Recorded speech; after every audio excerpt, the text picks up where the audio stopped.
High everyone, welcome back to my channel. सगळ्यात पहिले तर तुम्हा सगळ्यांना होळीच्या खूप खूप शुभेच्छा. चला तर मग आजच्या व्हिडिओला सुरुवात करूया. जर तुम्ही माझ्या चॅनलवर नवीनच आले असाल तर चॅनलला सबस्क्राईब नक्की करा आणि व्हिडिओ अगदी शेवटपर्यंत नक्की बघा. तर आज आहे होळी आणि होळी म्हटलं की पुरणपोळी तर आलीच पाहिजे. त्यामुळे आज माझ्याकडे पुरणपोळीची तयारी जी आहे ना ती जोरात सुरू आहे. खूप बायका सकाळपासूनच पुरणाची तयारी करतात, कारण पुरण बनवायला ना थोडा वेळ लागतो आणि मग अर्धा दिवस किचनमध्येच जातो. माझंही आज तसंच झालं. दुपारी मी चण्याची डाळ भिजत ठेवली होती. नंतर ती कुकरमध्ये 4 ते 5 शिट्ट्या देऊन छान शिजवून घेतली. डाळ शिजल्यावर मी ती एका चाळणीत काढून थंड व्हायला ठेवली. तोपर्यंत म्हटलं चला पुरणपोळीच्या पिठाची तयारी करून घेऊया. माझी एक छोटी ट्रिक आहे, ती म्हणजे एका भांड्याला मी जुनी ओढणी बांधते आणि त्याच्या मदतीने पीठ गाळून घेते. त्यामुळे ना पीठ खूपच सॉफ्ट आणि बारीक होतं.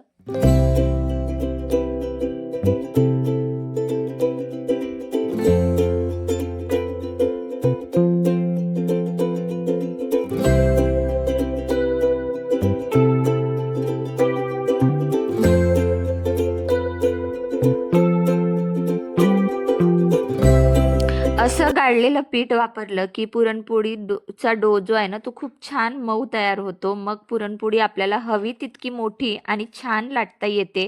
यामध्ये मी थोडीशी हळद आणि थोडंसं मीठ टाकून पीठ छान मळून घेतलं. त्याला 10 ते 15 मिनिट झाकून ठेवून दिलेलं आहे. इथे तुम्ही बघू शकता. तोपर्यंत मी जी डाळ चाळणीत काढून ठेवली होती ती पुरण बनवण्यासाठी बारीक करायला घेतली. खरं सांगू तर मला आधी माहीतच नव्हतं की पुरण बारीक करण्यासाठी असा काही साचा देखील असतो.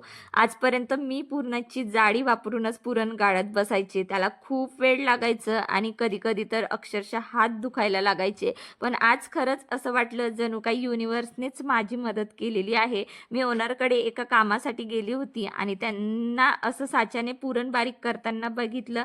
मग मी तो साचा घेऊन आली आणि खरंच सांगते माझं तासभराचं काम ना काही मिनिटात झालं होतं. याने पुरण इतकं छान आणि पटकन तयार होतं की काम जणू काही सोपंच होऊन जातं. अशा काही छोट्या वस्तू ना घरात असल्या पाहिजे की किचनमधलं काम किती सोपं होऊन जाईल ना. नेक्स्ट टाइम मी हा साचा नक्कीच घेणार आहे, कारण जे आपल्या कामाला सोपं करतं त्या वस्तू आपल्या घरात असायलाच हव्या. त्यानंतर मी इथे पुरण शिजवायला घेतलं. मी साधारण 2 ते 2.5 ग्लास चण्याची डाळ घेतली होती. डाळ शिजवल्यानंतर ती जवळपास डब्बल झाली. त्यामध्ये मी साधारण तेवढ्याच प्रमाणामध्ये साखर टाकण्याचा प्रयत्न करते आहे. खरं सांगायचं तर आमच्याकडे ना खूप गोड पुरणपोळी खायला तेवढी आवडत नाही, खास करून चिऊ आणि वेदूला. त्यामुळे मी साखर कमीच टाकण्याचा प्रयत्न केला. पुरण शिजवताना थोडा वेळ लागतोच, कारण साखर पूर्ण विरघळली की मिश्रण थोडंसं पातळ होतो. तेव्हा अशी थोडीशी ना भीती वाटते की हे काय झालं असेल, कारण पुरणपोळीसाठी ना पुरण घट्ट लागते. पण जसं जसं आपण ते परतत राहतो तसं तसं ते पुन्हा छान घट्ट होत जातं. पण खरंच सांगते ही प्रोसेस ना थोडी थकवणारीच असते. सतत चमचा फिरवत बसावं लागतं आणि माझे हात अक्षरशः इथे इतके दुखून गेले होते ना की तेवढ्याच वेळामध्ये चिऊचे पप्पा आले होते आणि ते थोड्या वेळ मागे असे बघत उभे होते. त्यांना वाटलं की चला हिला थोडीशी मदत करूया. खरंच सांगते त्यांच्या मदतीने मी पूर्ण पुरण जे आहे ना छान असं शिजवून घेतलं आणि त्यांनाही एक गोष्ट कळली की किचनमधलं काम इतकं सोपं नसतं. खरंच किचनमधलं किती काम आहे हे एका बाईला जास्त कळत असते. त्यांनी मला मदत केली, त्याबद्दल मला खूप छान वाटलं आणि त्यांनाही कळलं की एका गोड पदार्थाच्या मागे किती मोठी मेहनत असते. ह्याच गोष्टीचा मला आज खूप जास्त आनंद झालेला होता. त्यानंतर इथे मी पुरण शिजवून थंड व्हायला ठेवून दिलं.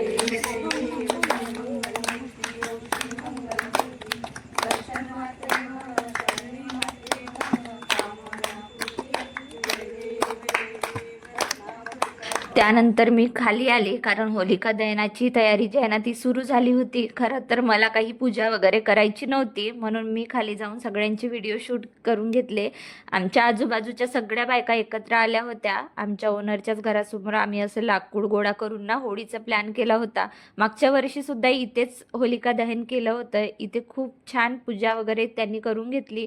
त्यानंतर रंग खेळायला जे आहे ना ते सुरुवात झाली आणि माझ्या डोक्यात एकच फिरत होतं की माझा स्वयंपाक अजून बाकी आहे, पण काही बायकांनी मला इतकं रंग लावलं की अक्षरशः मला वाटत होतं की अरे यार, अजून माझा स्वयंपाक बाकी आहे. खरंच म्हणजे स्वयंपाक डोक्यात फिरत होता, त्यामुळे ना मी खूप जास्त इथे काही एन्जॉय करू शकली नाही.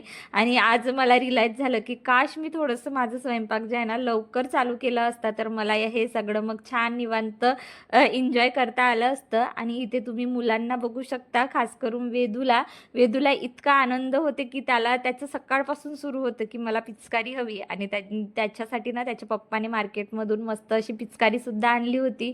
मुलं त्यांच्या वयाच्या मुलांसोबत किती मजेत खेळतात ना, त्यांना म्हणजे इथे त्याला एक अशी छोटीशी मैत्रीण मिळाली आणि तो तिच्यावरच पिचकारी मारण्याचा प्रयत्न करत होता.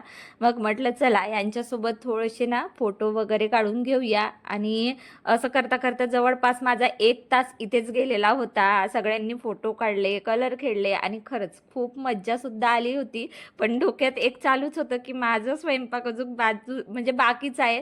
सो आता हे सगळं म्हणजे एन्जॉयमेंट बाजूला ठेवून मी वर आले. आणि चिऊच्या पप्पांना डाळीचे वडे खूप आवडतात, म्हणून मी आधी त्यांच्यासाठी ना वडे बनवायला घेतले. तोपर्यंत पुरणही थंड होऊन छान घट्ट झालं होतं. म्हटलं आधी 2-4 वडे काढून घेते, म्हणजे त्यांना गरमागरम खायला देता येईल. कारण जेवणाचाही वेळ झालेला होता. वडे काढून झाल्यावर मी लगेच इथे पुरणपोळ्या सुद्धा बनवायला सुरुवात करणार होती.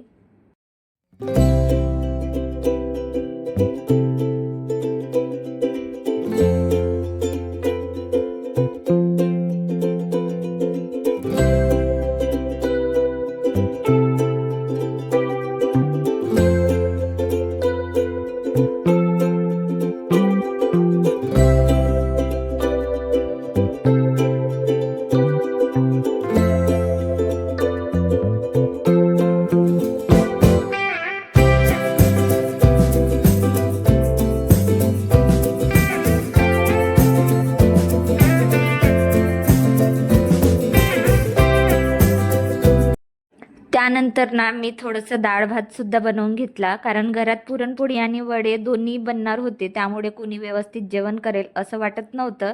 गोड पदार्थ असलं की सगळं त्यातच आणि जेवण तसंच राहून जात असतं. म्हणून थोडंसं भात आणि डाळ वरण जे आहे ते बनवून ठेवलेला होता. आणि मग शेवटी मी इथे पुरणपोळी बनवायला सुरुवात केली. सकाळपासून पुरणपोळी पुरणपोळी असंच चालू होतं. तोपर्यंत पुरणपोळीचं पीठसुद्धा छान असं सॉफ्ट झालेलं होतं आणि पुरणही व्यवस्थित थंड झालेलं होतं. आणि त्यातलं मी थोडंसं इथे ताटामध्ये पुरण काढून घेतलं आणि बाकीचं मी जसंच्या तसं झाकून ठेवून दिलं. कारण एकदा घरी पुरण बनलं की तो 8 दिवस पुरणपोळ्या घरात बनत असतात. आणि मग इथे मी लाटायला जे आहे ते सुरुवात केलेली आहे. सध्या माझ्याकडे पोळपाट छोटासाच आहे, त्यामुळे ना खूप मोठ्या पुरणपोळ्या इथे मला लाटता येत नव्हत्या. जर माझा पोळपाट मस्त असा मोठा असता तर मी इथे अजून छान मोठ्या मोठ्या पुरणपोळ्या बनवून घेतल्या असत्या. तरीही पुरणपोळ्या छान जमल्या, अगदी टम्म फुगत होत्या. आणि काय होतं ना, माझ्या एका फ्रेंडच्या घरी सुद्धा मला पुरणपोळ्या म्हणजे द्यायच्या होत्या, म्हणून मी तेवढ्यापुरतेच इथे पुरणपोळ्या बनवायला घेतलं. आणि त्यामुळे माझं लक्ष पुरणपोळी बनवण्यातच होतं. तोपर्यंत मुलांना सुद्धा इतकी भूक लागलेली होती की मग मी त्यांना बॅकग्राऊंडमध्ये जेवण करायला सुद्धा दिलं आणि मी निवांत इथे पुरणपोळ्या बनवत बसले. पण नंतर असं झालं होतं की मला ना खूप जास्त इथे काही शूट करता आलं नाही. नंतर मी कॅमेरा ऑफ केला, पुरणपोळ्या बनवल्या आणि जेवायची पण वेळ झाली होती. मग मी एकच पुरणपोळी खाऊन घेतली आणि सरळ किचन आवरायला घेतलं, कारण उद्या रंगपंचमी आहे. म्हणून सगळी भांडी कुंडी ना व्यवस्थित धुवून किचन असं चकचकीत करून घेतलं. उद्यासाठी पसारा ठेवला असता तर उद्याचा पूर्ण दिवस किचनमध्येच गेला असता, त्यामुळे आजच सगळं आवरून घेतलेलं आहे.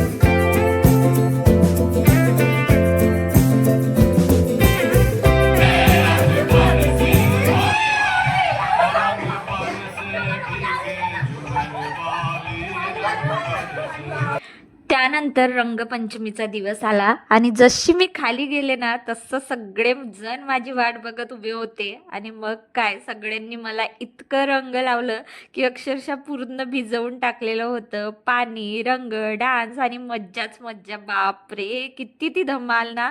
रंगपंचमी हा होळीचाच एक सण असतो, पण खरं सांगायचं तर ना हा सण सगळं म्हणजे आजूबाजूचे सगळे लोक एकत्र येऊन एन्जॉय करण्याचा सण आहे. आणि मजेशीर गोष्ट म्हणजे म्हणजे 2-3 वर्षापूर्वीपर्यंत मी रंगपंचमी इतकी खेळायचीच नाही, पण जेव्हापासून मी इथे तुमसरला आले ना, तेव्हापासून आमचं एक छान ग्रुप झालेला आहे आणि आम्ही दरवर्षी अशीच धमाल जी आहे ती इतकी करत मजा झाली असतो. ना की सांगताच येणार नाही. आमच्या ओनरच्या मुलीचं त्याच दिवशी बर्थडे सुद्धा होता. आम्ही केक कटिंग केली, पण खरं सांगू तर केक ना खायची वस्तू असते, पण आमच्या एका ग्रुपमधल्या मुलीने ना तो सगळा केक अक्षरशः म्हणजे केक होडीच करून टाकली होती. सगळ्यांना केक लावून टाकला होता, त्यामुळे केक ना कुणालाच खायला मिळालं नाही. कारण तिने तोच प्लॅन करून जो आहे तो केक आणलेला होता की सगळ्यांना मस्त केक लावून घेऊया. सगळेच केकने असे माखलेले होते, लहानपासून तर मोठ्यापर्यंत सगळ्यांची केक होडीच झाली होती. त्यानंतर दुपारी आम्ही मस्त इथे कच्चा चिवड्याचा प्लॅन केला. खाली सगळ्यांनी मिळून कच्चा चिवडा बनवला आणि मी वरून 2-4 पुरणपोळ्या घेऊन गेले होते. सगळ्यांनी मिळून मस्त खाऊन घेतलं. अंघोळ वगैरे करून झाल्यानंतर सकाळी आम्ही जे व्हिडिओ शूट केले होते ना, तेच व्हिडिओ आम्ही निवांत बसून टीव्हीवर बघत बसलो.